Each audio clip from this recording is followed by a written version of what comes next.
I'm calm. I'm like 57% calm. No, I'm not changing the background right now. You're gonna have to deal with me in front of the Mystery Shack. We gotta strike while the iron is hot, baby! Hello, cartoon fanatics. RJ here, and welcome to Cartoon Corner. OK KO, Let's Be Heroes is a pretty enjoyable show. I don't tend to keep up with it as frequently as I did with Star vs. the Forces of Evil, or Amphibia, or My Little Pony, but anytime I wanted something to watch and relax, I'd put on a few episodes.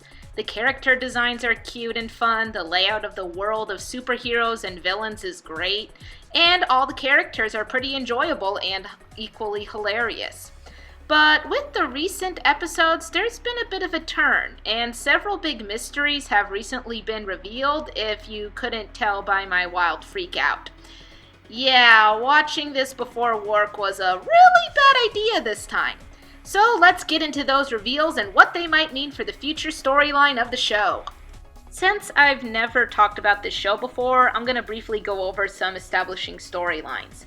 KO is a hero in training who works at the plaza with his friends Rad and Enid. His mom was a well-known superhero previously working undercover at an organization called Point. Think of it as this universe's Justice League or S.H.I.E.L.D. Over the seasons, KO learns how to master his own superpowers to protect the plaza from villains, his ultimate strength coming from a balance between his happy, cheerful friendship side and his darker, more intense side named TKO. He would occasionally get motivation and fighting practice with a supervillain named Shadowy Figure, who we never see but is always attempting to steal orbs of power from a tree living underneath the plaza. These glorbs are what the villains are constantly after, as a large supply of glorbs would give them an edge over the heroes and also make them filthy rich. Along with the mystery of Shadowy Figure, KO's mother Carol, aka Silver Spark, is a single mother, leaving many to speculate who is KO's father.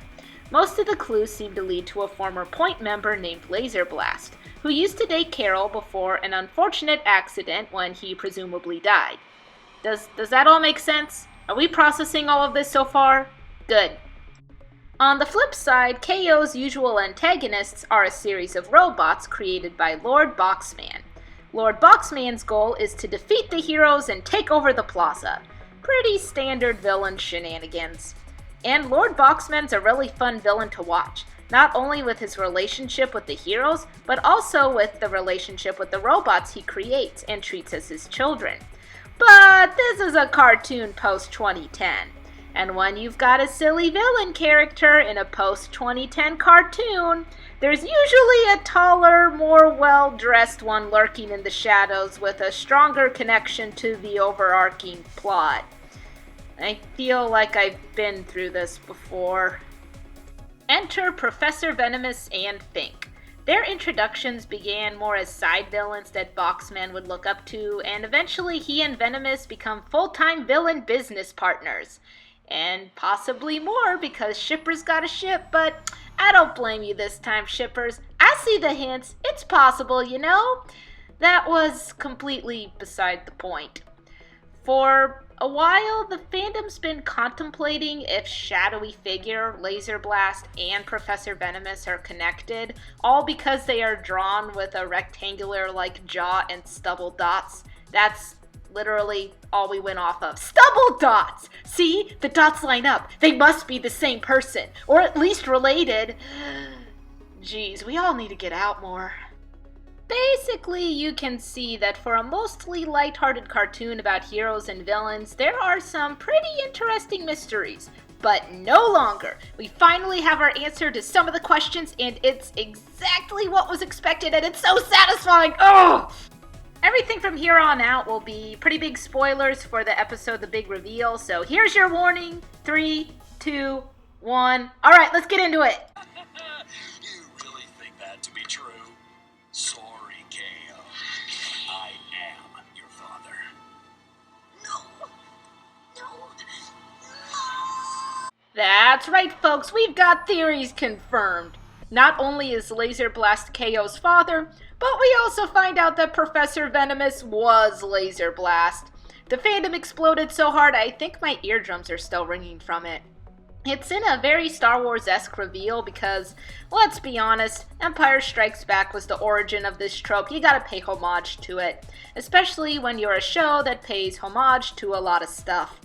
Heck, they did special episodes with Captain Planet and Sonic the Hedgehog. This show loves tearing that fourth wall.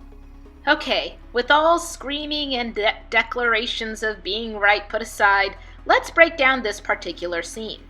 This isn't the whole episode, but let's face it, we're not really going to be talking about much else. I honestly forgot most of the rest of the episode after this reveal because it just kind of brewed in my brain for most of the day. To start, it was really funny when this starts all going down and Boxman's just freaking out in the back, like, you want to do this now? But the tension! Oh, poor Boxman. He just wanted to really rub it in and he just didn't get the chance. Second, as Venomous is saying all of this to KO, we see purple lightning twitch across KO's body, something we usually see when TKO is about to be unleashed. However, in a previous episode, KO decided that TKO was too dangerous and locked him up in his own subconscious, which was really dark. If TKO's gonna break the surface again, you know that he's gonna come back with a vengeance, and this small moment might be the beginning signs of that. Third, now I really want to know the progression from Laser Blast to Venomous. Did the incident make him turn to a life of evil? Was he always evil and pretending to be a hero for point? Now that this is confirmed, I'd really love to see some more backstory about exactly how this happened. And fourth, who then is Shadowy Figure? He can't possibly be Venomous too, can he? That just seems so bonkers. And yes, there are character design similarities, but it just seems so bizarre at this point. I don't know, but there is a future episode with KO and Shadowy Figure, so I guess maybe we'll find out then. Yeah, it's all pretty exciting. A lot of these episodes have had darker underlays in them this season, which has been really interesting to watch. And even though this is usually my chill and relax and not force myself to try and make a video about it show, I couldn't help it here. It was just too exciting, and no one I know watches this show, so you guys get the excited word vomit. Congratulations! I'm pretty sure I stumbled some of my words on here because I'm too excited to make cohesive thoughts. I hope this whole thing made sense. This video is almost like 10 minutes long. If you liked this, go ahead and put a thumbs up and press that like button. Comment below on your thoughts about this big reveal and what you think it might mean for the show. Will Carol find out the truth? Does Carol already know the truth? Will KO struggle even more to balance his good and his bad sides? And where does Shadowy Figure fall into all of this? Yeah, there's just a couple of thoughts for you to chew over there. Yes! I delayed the next My Little Pony review for this, and it was worth it! RJ out!